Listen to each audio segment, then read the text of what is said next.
E está aqui em nosso estúdio o deputado estadual Evaldo Gomes. Vamos abordar projetos de lei, vamos falar também sobre a relatoria da LDO 2022.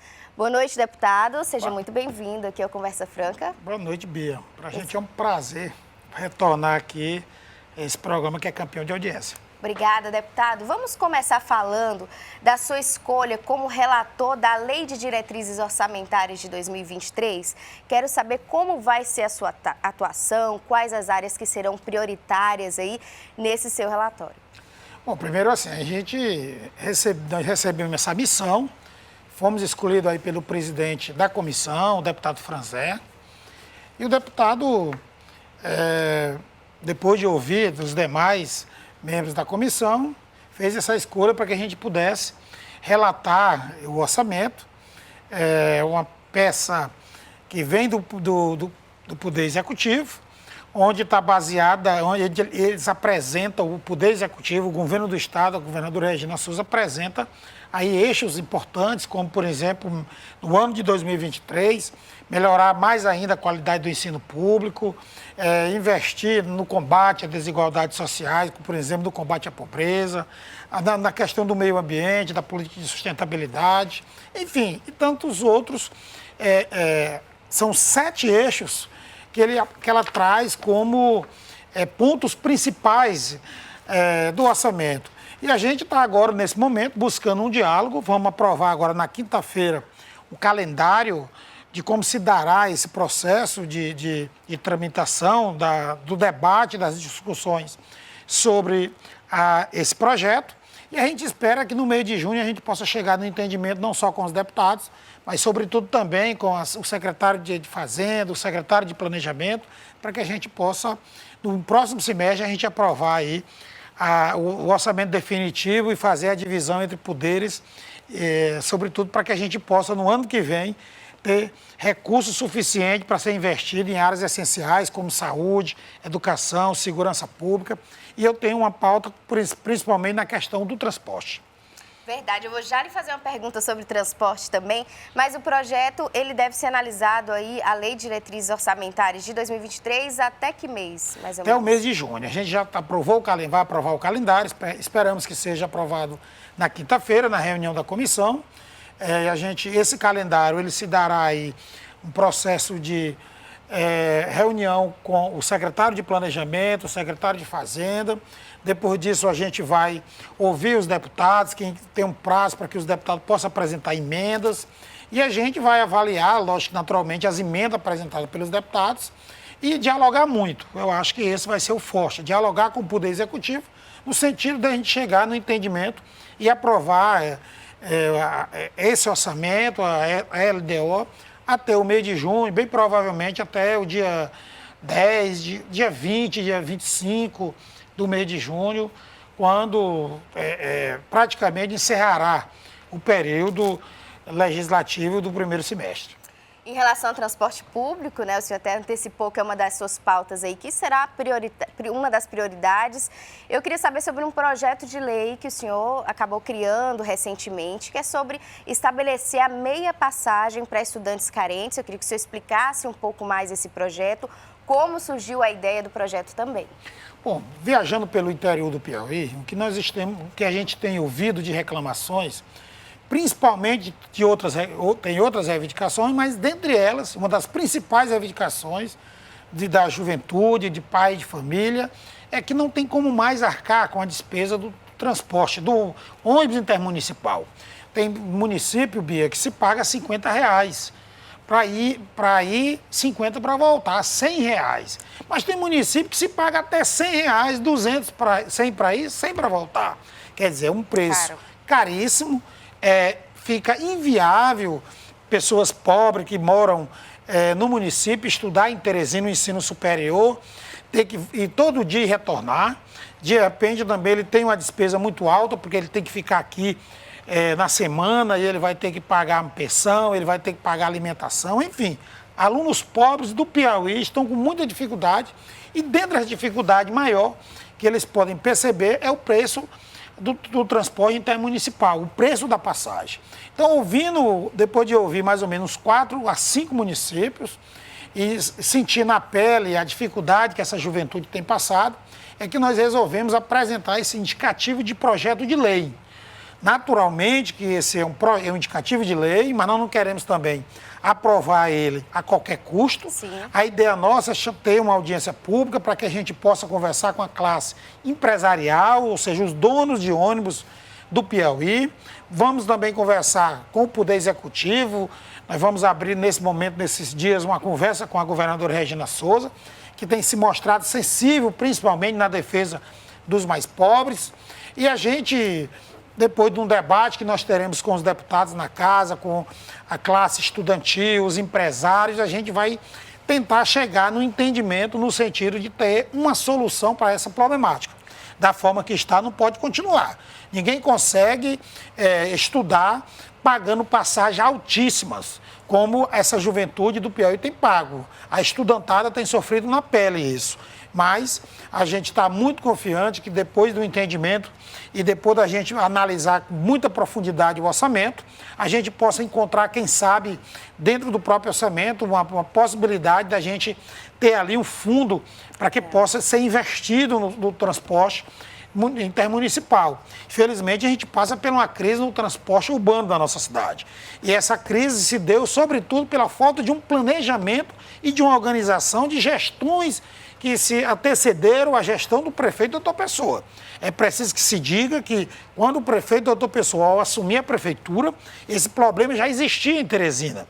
E aí eu acho que esse grande problema ocorreu devido principalmente à falta, tá certo, de habilidade da gestão anterior de criar um fundo.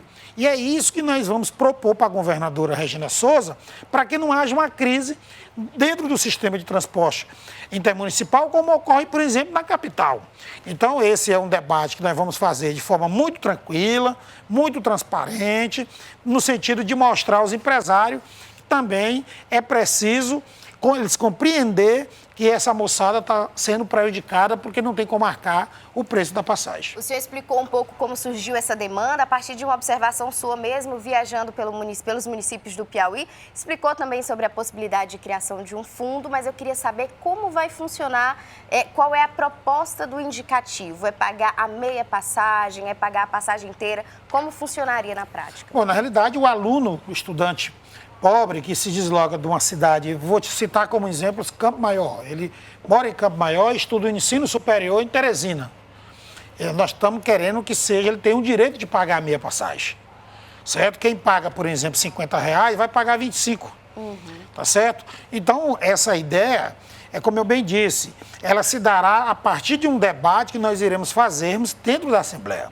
Ou seja, hoje em Teresina, o estudante paga a passagem para se deslocar da sua casa para a escola, para a casa dele, para a biblioteca. E nós queremos isso também para alunos que estudam no Piauí, nos demais municípios piauienses, que queiram se deslocar do município, do estado, para a capital, tá certo? A gente compreende que é algo diferente, porque de repente, em Teresina, você paga meia em qualquer hora do dia. E essa nossa ideia é pagar apenas a meia passagem quando alguém, um aluno, um estudante, ele possa se deslocar do município para a capital. Ou seja, não terá validade se ele se pagar uma meia, por exemplo, de Parnaíba a Campo Maior, mas sim do interior, dos municípios piauienses para a capital. Porque você sabe que o grande polo de ensino superior está focado dentro da capital. Tem gente que, por exemplo, estuda na universidade privada, mas ele entrou na universidade privada através do FIES. Então, infelizmente, essa parcela da juventude que teve essa oportunidade de ter o ensino superior, principalmente por ações do governo federal, através do presidente Lula, hoje está com dificuldade de estudar em Teresina, porque não tem condição de pagar a passagem de ônibus. Já tem previsão de quando o indicativo de lei vai ser pautado, vai ser discutido lá na LEP? A ideia é a gente poder aprovar essa semana ainda a audiência pública, nós estamos querendo ter essa audiência pública para a próxima semana. Eu acho que a partir dessa audiência pública se dará um diálogo e um entendimento com todos aqueles envolvidos dentro desse processo. E eu acho que a partir dessa audiência pública que a gente vai, lógico, naturalmente, levar esse projeto para ser debatido também na comissão. O relator da matéria é o deputado Marden Menezes. Inclusive, eu queria que o deputado Marden Menezes pudesse analisar esse projeto com muito carinho. Marden Menezes, que tem uma atuação em Teresina, mas também em todo o Piauí, defendendo, sobretudo, a classe estudantil, a juventude, tá certo? E a gente espera contar com o deputado Marden Menezes dentro desse debate, haja visto que ele é não só um deputado da casa, mas também é um deputado relator da matéria. E sobre o público-alvo, vai ser voltado especificamente para estudantes de baixa renda? Vai ter que ter algum tipo de comprovação? Baixa renda. Eu acho que tem famílias que ganham um salário mínimo, até abaixo de um salário mínimo, que o filho estuda numa universidade privada. Esse aluno entrou através do FIES. Ou seja, se ele entrou na faculdade sem ter condições de pagar uma mensalidade de um projeto que foi construído na gestão do presidente Lula, é preciso também dar condições para ele, para que ele possa chegar até a universidade. Então, pensando nisso, avaliando por esse lado, especialmente dos mais pobres, é que a gente está aí com essa ideia de aprovar esse projeto, discutir e, quem sabe, aprovar e ser sancionado pela governadora Regina Souza. Deputada, esse ano a gente tem eleição, o senhor até mencionou o Lula em uma das suas falas, e a minha pergunta é sobre isso. Recentemente, o Paulinho da Força, que é presidente do Solidariedade, defendeu que o Lula converse com o mercado, para tentar atrair aqueles eleitores mais moderados, digamos assim. O senhor tem esse mesmo pensamento, que o PT precisa também ampliar as suas alianças políticas, até mesmo com partidos que não são de esquerda? Com certeza. Eu acho que o desafio dessas eleições é derrotar o principal candidato que hoje comanda o Brasil, que é o presidente Bolsonaro. Não vamos achar que o presidente Bolsonaro, estando na cadeira de presidente da República, a eleição será fácil. Nós compreendemos que, apesar de todos os erros que ele comete a nível de Brasil, tá certo? Ele ainda é um candidato competitivo.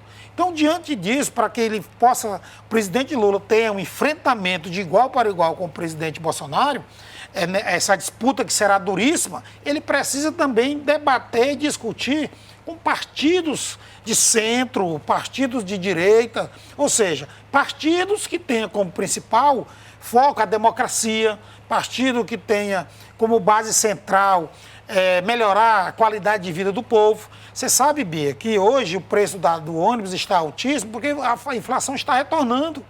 Tá? Quer dizer, você paga um preço do litro de gasolina R$ 8,00. Quer dizer, o pobre que tem uma moto, ele não tem como trafegar na moto porque não tem condição de pagar a gasolina. De repente, ele tem o fogão na casa, mas não tem condição de comprar o botijão, porque o botijão é 130, R$ 140. A cesta básica ultrapassou, tá certo, o valor de 3 vezes mais quando, na época, era o presidente Lula. Então, para enfrentar um governo, tá certo, que mesmo com erros e equívocos, há uma necessidade de haver uma junção com partidos que pensam diferente do Bolsonaro. E o comando desse processo se dará ao presidente Lula, abrindo um debate, uma discussão, não só com os partidos de direita, com partidos de centro e, sobretudo, com a população brasileira. Em relação à sua pré-candidatura, o senhor também é pré-candidato esse ano e está intensificando ainda mais as viagens pelos municípios aqui do Piauí. Eu queria que o senhor fizesse um balanço disso para a gente. Bom, nós estamos andando muito. Eu acho que nós estamos aproveitando esse momento para prestar conta do que fizemos durante esse nosso mandato. Nós sempre pautamos o nosso mandato no diálogo com a população, nós fazemos um mandato itinerante, conversando com a população não só na capital, mas em vários municípios piauienses. E isso é fruto de uma promessa que nós fizemos na eleição de 2018, de fazer um mandato participativo. E eu acho que o mandato participativo, Bia, é o melhor mandato que o parlamentar deve exercer, porque é através do mandato participativo que ele começa a criar um projeto e ações baseado na voz da população. O povo clama, o povo pede e a gente, a partir dessas reclamações, das reivindicações do povo, a gente exerce o nosso mandato na Assembleia. Então, nós queremos continuar dessa forma. Agora, naturalmente, que o processo sucessório se dará apenas a partir do mês de agosto, mas nós já estamos andando no Piauí, conversando com a população, prestando conta do que fizemos e queremos, quem sabe, se Deus quiser, nos dar e chegar nas eleições em agosto, continuando a dialogar com o povo e, quem sabe, a gente faça uma campanha bem democrática, bem prepositiva, para que a gente possa ter êxito. E o Solidariedade, ele está contemplado dentro da base ali que reforça a pré-candidatura de Rafael Fonteles? Olha, nós estamos sim, eu acho que não existe aí nenhum tipo de divergência. O único ponto que a gente precisa ainda ser debatido é sobre a questão da segunda suplência de senador, ou seja, a segunda vaga de suplente do governador Wellington Dias, que disputará o Senado. O Solidariedade compreende que nós temos um nome já colocado internamente, apesar de ter 4 nomes que hoje estão sendo colocados, a gente defende um nome. Mas esse nome a gente discutirá diretamente com o governador Wellington Dias e quem sabe a gente possa chegar num consenso. Tudo bem, deputada? Eu quero agradecer a sua participação. Nosso tempo acabou. Vou continuar lhe perguntando sobre essa segunda suplência lá na Alep, mas quero agradecê-lo mais uma vez. Seja sempre bem-vindo ao Conversa Franca e boa noite para você. Eu que lhe agradeço e parabenizo você pela apresentação do programa. Muito obrigada.